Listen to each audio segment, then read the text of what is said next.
soon as, and you see it, and like I said, all the shit spewed on social media, right now, you have those who are like, oh yes, I stand by you, but do you?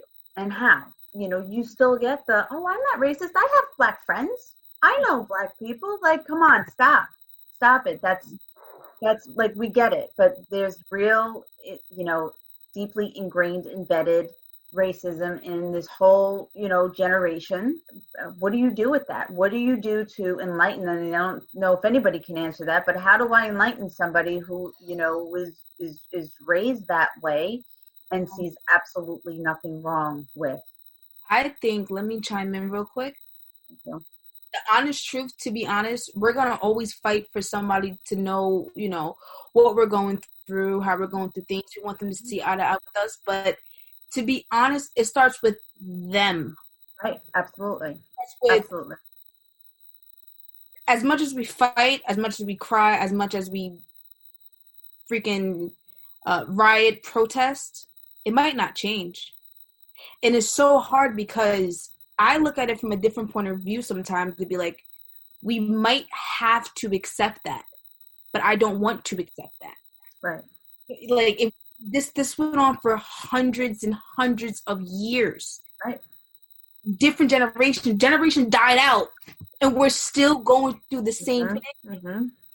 It might not change, and we're gonna have to kind of accept that. It might not change. We can't. There's still maybe another generation can change parents, how they treat their children. I don't know if you guys seen.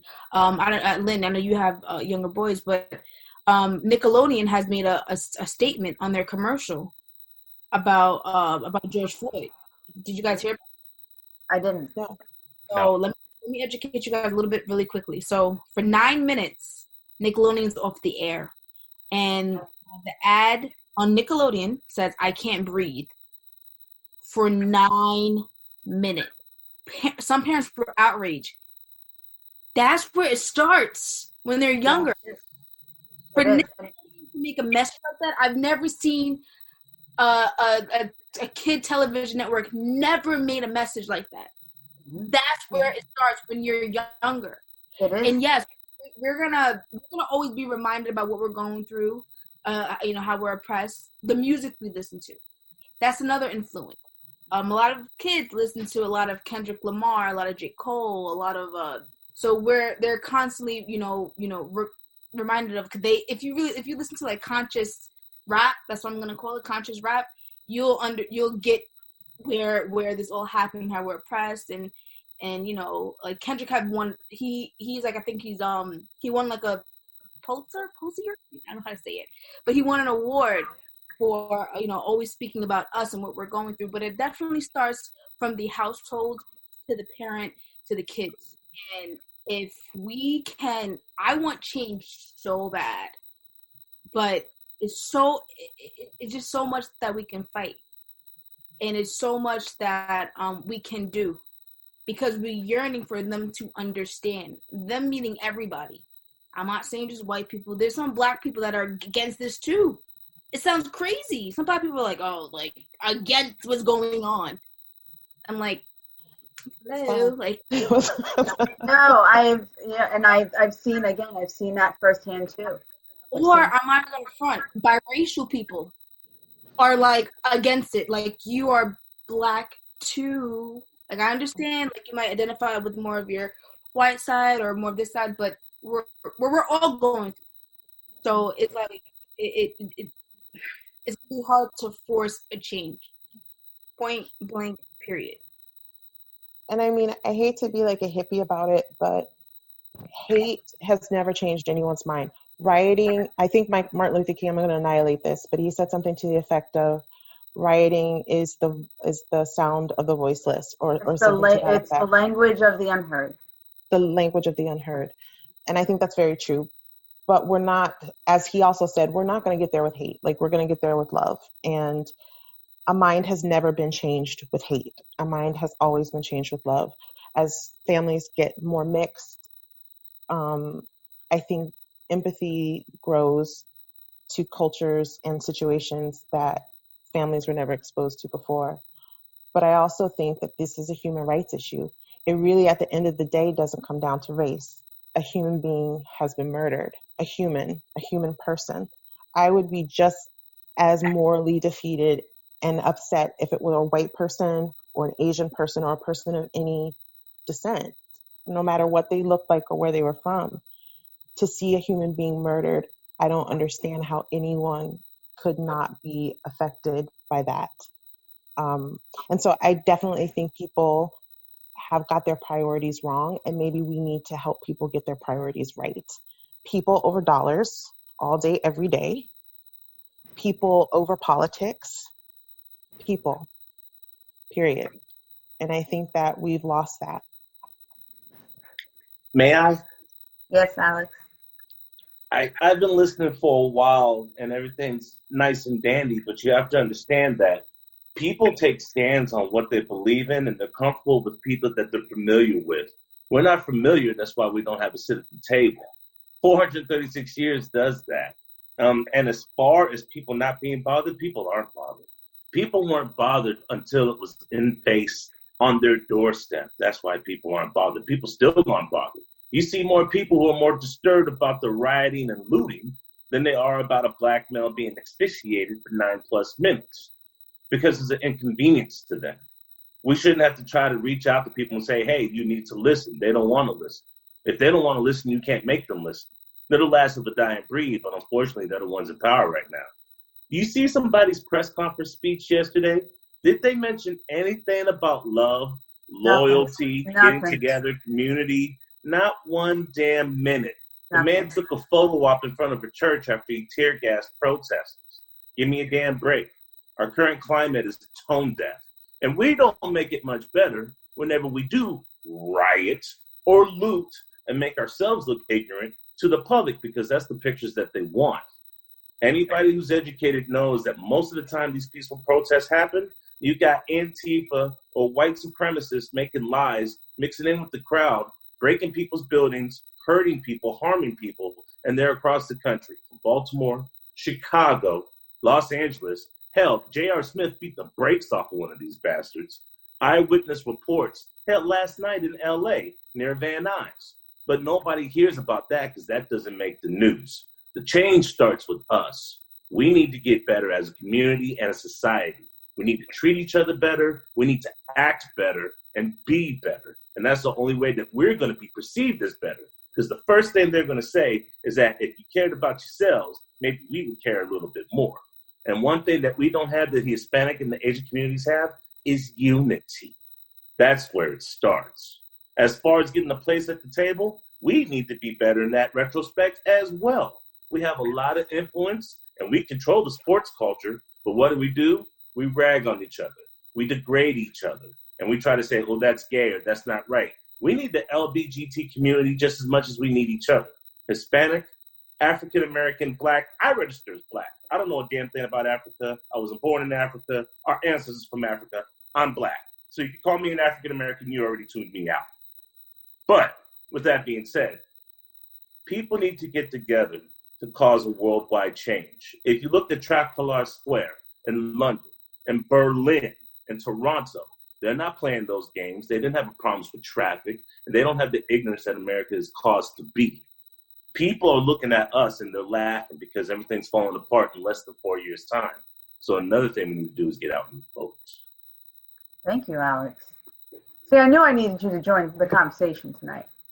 That's great. So, but I have a question though. So you said that we need to, I want to have like some sort of takeaway from this tonight for like all of us. What can we do individually when we walk away from these conversations? What can we do, put into action that is actually going to make change? Well, I mean, to piggyback off of Alex, we need to elevate each other. Mm-hmm. I mean, that's the first thing that we need to do. We need to shine a light on each one of us, both individually and collectively. Show that even though as a community we are going through this hardship, we still can find those shining lights to say, Tiana is someone in Long Island who is working within her community to tell the stories of those stories who are not being told, to look for those people who are missing. and she doesn't care what race, nationality, creed, sexual orientation, whatever you are. If you're a cold case, or you're someone who is truly missing, she's trying to find answers for your family, not hers. So we need to elevate that. With Noneka, we need to make sure that, her side hustle, that we can funnel more of us to her, so that she can be a Black entrepreneur, and so that she can elevate herself and shine a light on her and say, look what this woman is doing within her community. Look what she's doing to provide a service to everyone through this hardship. I mean, Alex and I are continually just trying to elevate each other and make each other better, because we want to get into the sports media world.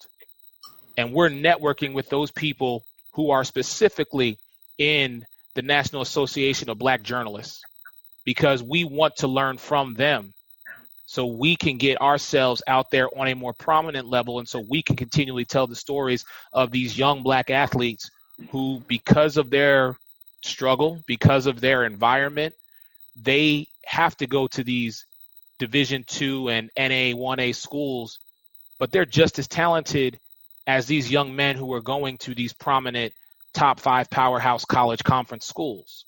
You know what I'm saying? So to what he's saying, we need to elevate each other first. And I think once we do that and show that this is not going to define us, if anything, it's going to make us stronger, I think then maybe we can start infecting that change that you're looking for. But it does. It starts with us. But I'm not going to sit here and say that we do not need